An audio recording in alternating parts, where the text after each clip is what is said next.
Hello children, welcome to Cultural and Creative Art class. In today's lesson, we are looking at the meaning of drawing.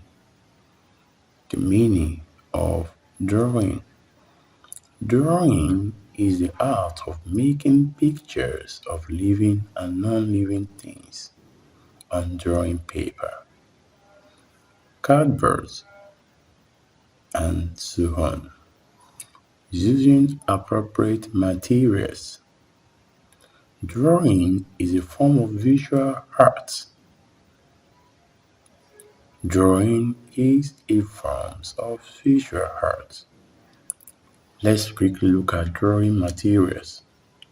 The following are drawing materials. Number 1. Pencil, ink, eraser, ruler, crayon, drawing board or paper, chalk, marker, pen, and charcoal.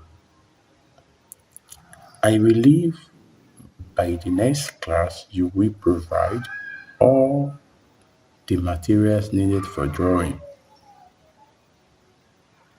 Hope you enjoyed the class. See you in the next class.